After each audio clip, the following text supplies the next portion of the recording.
मैं doctor GDS Bagga, assistant professor commerce, CLC government college Dhamda, district Durg, Chhattisgarh.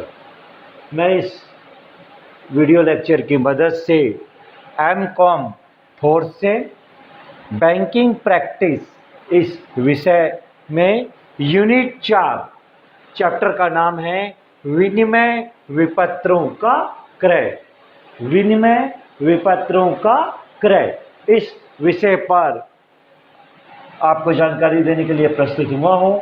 सबसे पहले हम विनिमय विपत्रों का क्रय पर प्रस्तावना के अंतर्गत चर्चा करते हैं कि जब एक विक्रेता द्वारा क्रेता को उधारी माल बेचा जाता है तो ऐसी दशा में विक्रेता क्रेता को एक विनिमय विपत्र लिखता है कि क्रेता के द्वारा एक निश्चित समय के बाद एक निश्चित राशि का भुगतान किया जाएगा, और ऐसा विपत्र लिखकर विक्रेता क्रेता को देता है। क्रेता इस पर अपनी सहमति देकर फिर से विपत्र विक्रेता को वापस कर देता है। अब विक्रेता को वह विपत्र प्राप्त हो गया।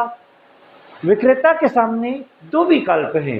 एक, निर्धारित अवधि के बाद वह विपत्र की राशि प्राप्त कर सकता है। दूसरा, यदि वो चाहे तो बैंक में जमानत के रूप में रखकर समय के पहले उसका पूर्व प्रापण करा सकता है। इस तरह बैंक विनिमय विपत्रों का क्रय करके व्यावसायिक वित्त पोषण का कार्य भी करता है। अब आते हैं विनिमय विपत्रों के क्रय का तात्पर्य क्या है। तो विनिमय विपत्रों के क्रय का तात्पर्य उस संपूर्ण प्रक्रिया से लिया जाता है जिसमें बैंक विपत्र का क्रय मिति काटा अपहार पर करता है। इस तरह विनिमय विपत्रों के क्रय के माध्यम से बैंक व्यावसायिक वित्त की पूर्ति भी करता है। अब हम आते हैं मुख्य बातें। किस चीज की मुख्य बातें? विनिमय विपत्रों के क्रय की। इन मुख्य बातों पर नजर डालें तो सबसे पहली मुख्य बात आती है बट्टे पर क्रय। विनिमय विपत्रों के क्रय की पहली मुख्य बात है कि बैंक के द्वारा विपत्र का क्रय बट्टे पर किया जाता है, अपहार पर किया जाता है। माना एक विपत्र का मूल्य 10,000 है तो विपत्र बैंक 9,500 रुपए में खरीदता है। तो इस तरह बैंक विपत्रों का क्रय अपहार पर करता है। दूसरी बात है कि एक बैंक एक विपत्र को किस मूल्य पर खरीदेगा। इस मूल्य का निर्धारण मुद्रा बाजार में प्रचलित मूल्य, मुद्रा बाजार में प्रचलित मूल्य तथा विपत्र की परिपक्वता अवधि, इन दो बातों को ध्यान में रखते हुए इस बात का निर्धारण किया जाता है कि बैंक उस पत्र का क्रय किस मूल्य पर करेगा। विपत्र विनिमय विपत्र क्रय करने की एक मुख्य बात यह भी है कि विनिमय विपत्र के मूल्य का भुगतान विपत्र के धारक अर्थात विक्रेता को किया जाता है। विपत्र विनिमय विपत्र की क्रय की प्रक्रिया का एक महत्वपूर्ण विशेषता यह भी है कि विपत्रों का क्रय विपत्रों के अंकित मूल्य से कम मूल्य पर किया जाता है। यानी यदि विपत्र का अंकित मूल्य 10,000 है तो बैंक 10,000 से कम मूल्य पर उसका क्रय करता है, और ये जो अंतर की राशि होती है वही अंतर की राशि बैंक की आय का महत्वपूर्ण स्रोत माना जाता है। विनिमय विपत्रों के क्रय के तहत एक महत्वपूर्ण शब्द है मांग पर देय विपत्र।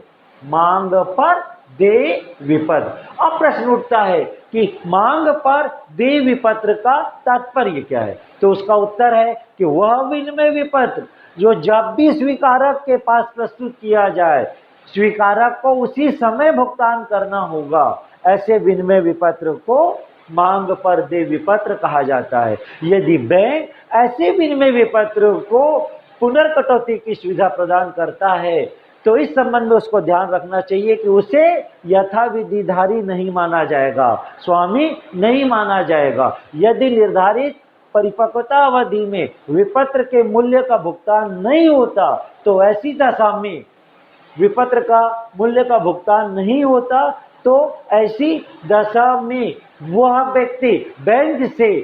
वह व्यक्ति आवश्यकता पड़ने पर कानूनी कार्यवाही बैंक उस व्यक्ति के खिलाफ नहीं कर सकता। दूसरी बात है मुद्दती विपत्र। मुद्दती विपत्र का तात्पर्य उस विनिमय विपत्र से लिया जाता है जिसका भुगतान एक निश्चित समय के बाद किया जाता है। यदि बैंक ऐसे विपत्रों का भुगतान करता है पुनर्कटौती पर तो ऐसी दशा में बैंक यथाविधि धारक उस विपत्र का माना जाएगा।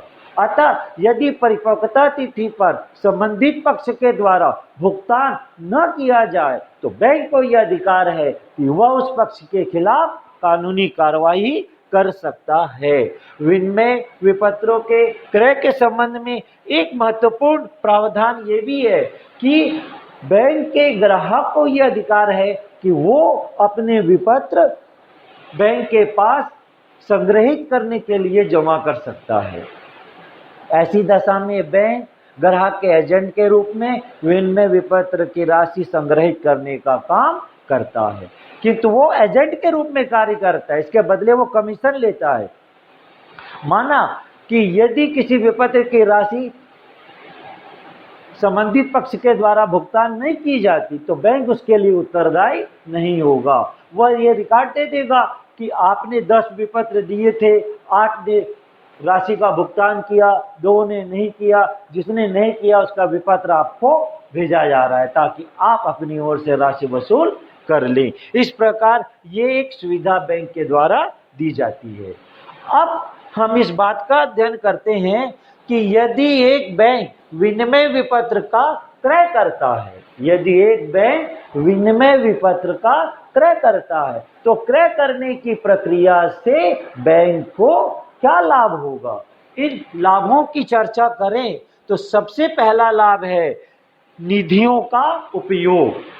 कि बैंक का एक महत्वपूर्ण कार्य है कि उसके पास जनता से जमा के रूप में जो भी प्राप्त होता है वह अग्रिम या ऋण के रूप में लगाता है।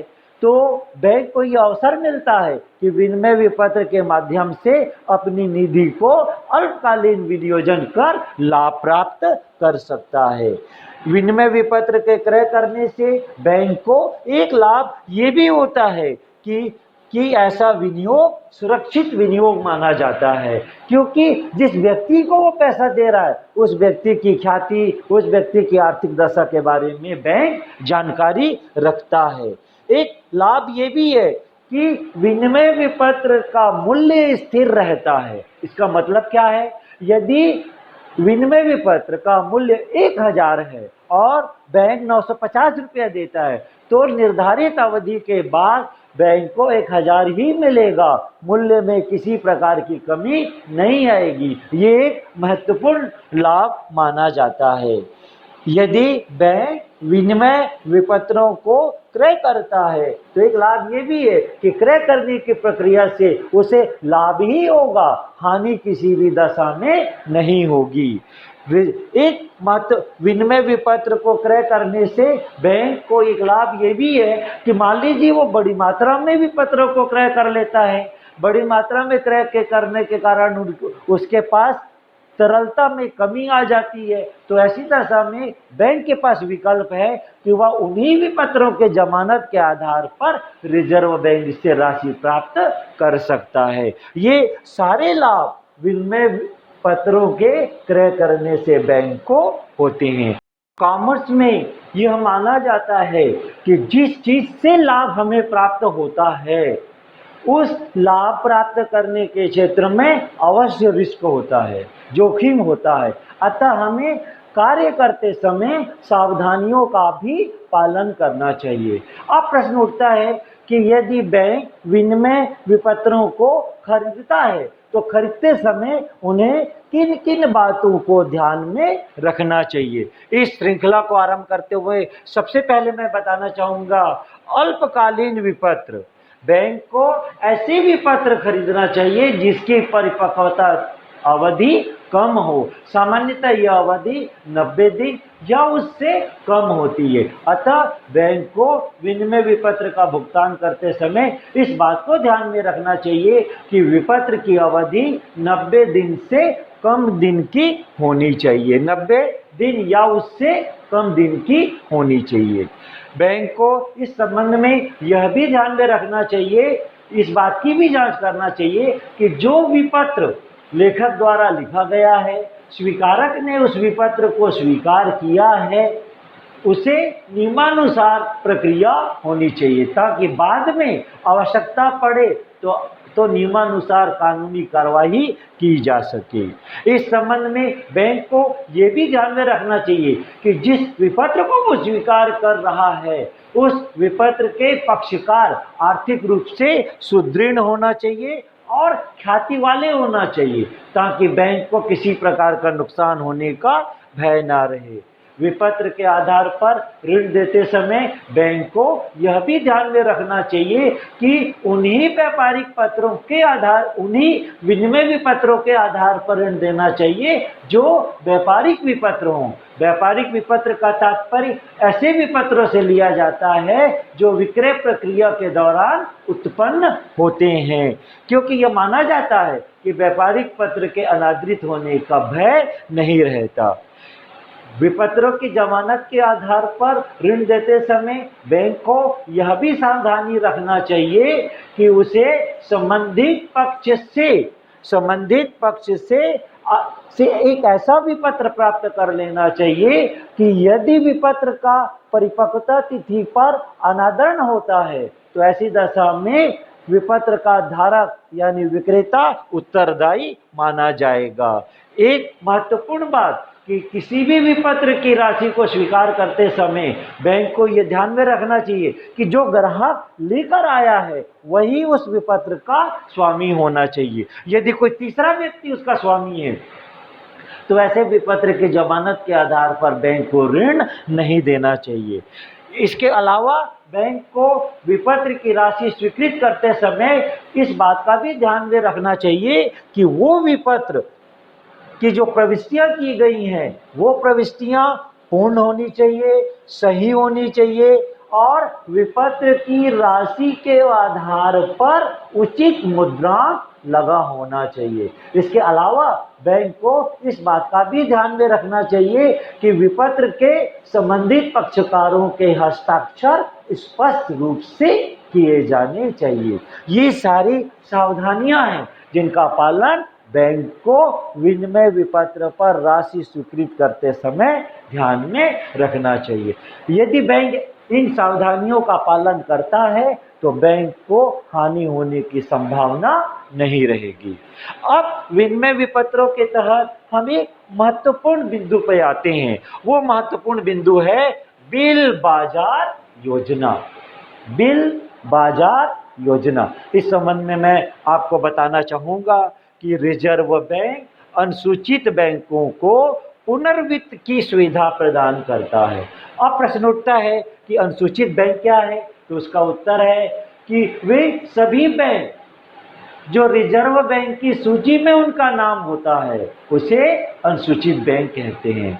पुनर्वित्त का मतलब क्या है कि रिजर्व बैंक ऐसे बैंक को सुविधा देता है कि आवश्यकता पड़ने पर वे प्रतिभूतियों विनिमय विपत्रों की जमानत के आधार पर रिजर्व बैंक से पैसा प्राप्त कर सकते हैं।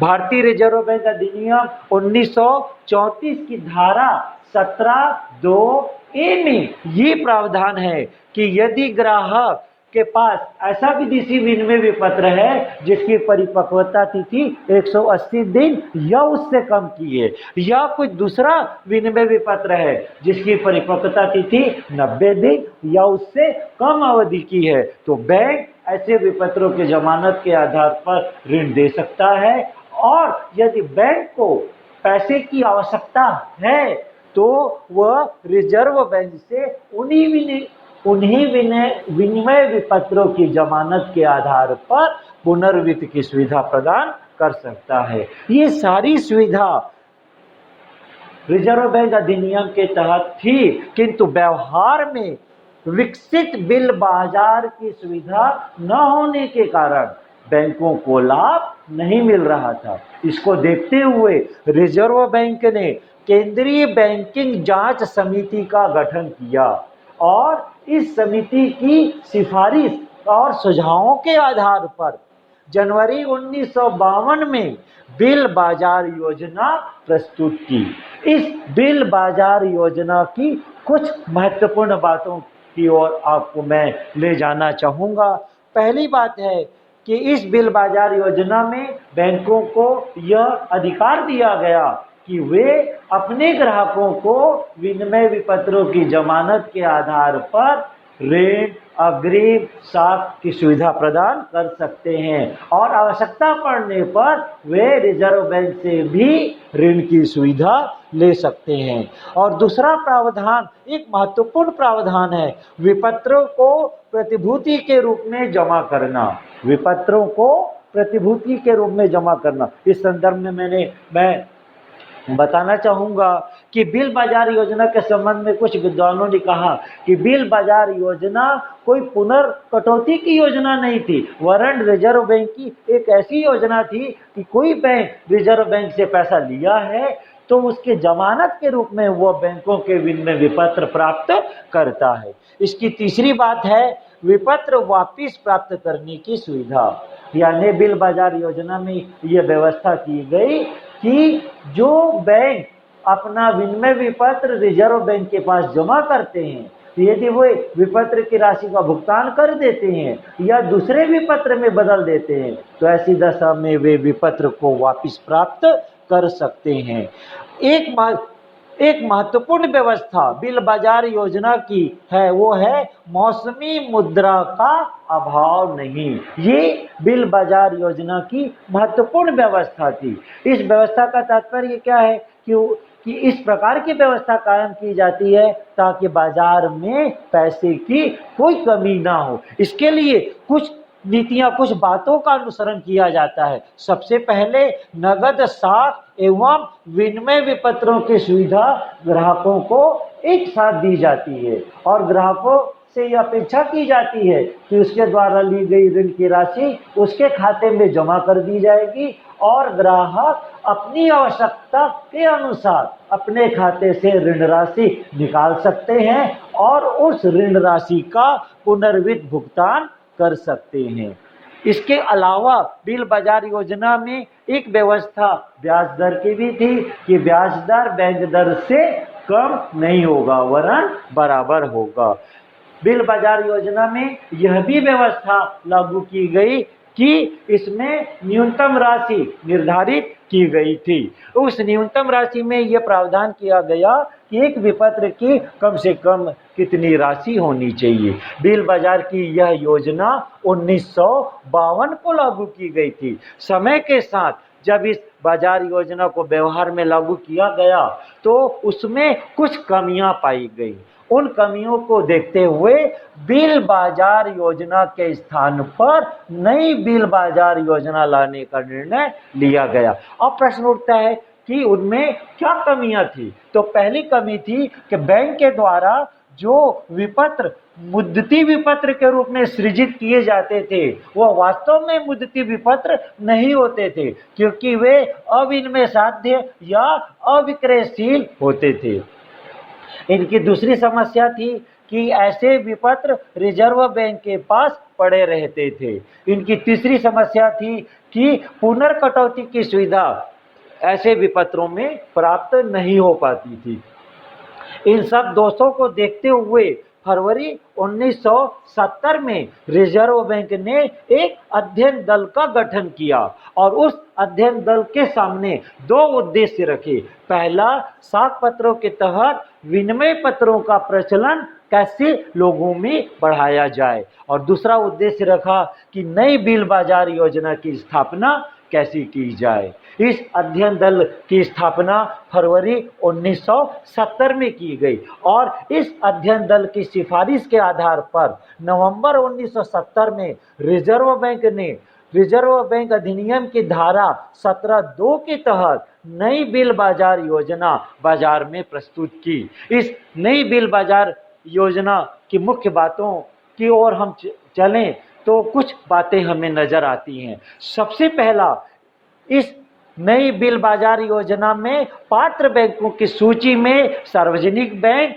और समस्त लाइसेंसधारी बैंकों के नाम शामिल किए गए। इन बैंकों को ये सुविधा दी गई कि वे विपत्र की जमानत के आधार पर रिजर्व बैंक से आवश्यकता अनुसार ऋण ले सकते हैं। और एक महत्वपूर्ण बात है कि इस नई बिल बाजार योजना में ये प्रावधान किया गया कि उन्हीं विनिमय विपत्रों को स्वीकार किया जाएगा जो विशुद्ध व्यापारिक विपत्र हो, जिनकी परिपक्वता तिथि 90 दिन से कम 90 दिन या उससे कम हो, और ऐसा विपत्र क्रेता के बैंक से आहरित किया गया हो और स्वीकृत किया गया हो। ये बिल बाजार योजना की महत्वपूर्ण व्यवस्था थी। इस नई बिल बाजार योजना में एक व्यवस्था ये भी की गई कि प्रत्येक अनुसूचित बैंक को रिजर्व बैंक के पास एक लिखित प्रार्थना पत्र देना होगा कि 12 महीने की अवधि में उसे कितना वित्त की आवश्यकता होगी। इसी के नई बिल बाजार योजना में यह प्रावधान किया गया कि रिजर्व बैंक के चारों कार्यालय जो मुंबई, चेन्नई, दिल्ली, कोलकाता में है, वे पुनर्वित्त की सुविधा प्रदान कर सकते हैं। इस संबंध में मैं ये भी बताना चाहूँगा कि पहले रिजर्व बैंक में किन्हीं विपत्रों की जमानत के आधार पर जब पैसा देता था तो वो विपत्र रिजर्व बैंक के पास जमा किए जाते थे, किंतु धीरे धीरे इस व्यवस्था में परिवर्तन किया जाने लगा और यह व्यवस्था की गई कि यदि विपत्र की राशि 10 लाख रुपए से कम है तो विपत्र को संबंधित बैंक अपने पास रिजर्व बैंक के प्रतिनिधि बैंक के रूप में स्वयं रखेगा। यदि विपत्र की राशि 10 लाख रुपए से अधिक है तभी वो विपत्र रिजर्व बैंक के पास जमा किया जाएगा। इस वीडियो लेक्चर में मैंने विनिमय विपत्र का क्रय का मतलब क्या है, इसकी मुख्य बातें क्या हैं, एक बैंक विनिमय विपत्रों को खरीदता है तो उसको क्या क्या लाभ हो सकते हैं, खरीदते समय किन किन सावधानियों का पालन करना चाहिए, इन बातों का चर्चा किया। इसके अलावा मैंने इस वीडियो लेक्चर में बिल बाजार योजना और नई बिल बाजार योजना को आपके सम्मुख रखा। मैंने यथासंभव कोशिश की कि मैं विषय वस्तु को स्पष्ट कर सकूं। यदि मेरे प्रयासों में कोई कमी रह गई हो और आपकी जिज्ञासा शांत न हुई हो तो कमेंट्स बॉक्स में जाकर मुझे मार्गदर्शित कर सकते हैं बच्चे। सुनने के लिए, इस वीडियो लेक्चर को सुनने के लिए मेरी ओर से थैंक्स।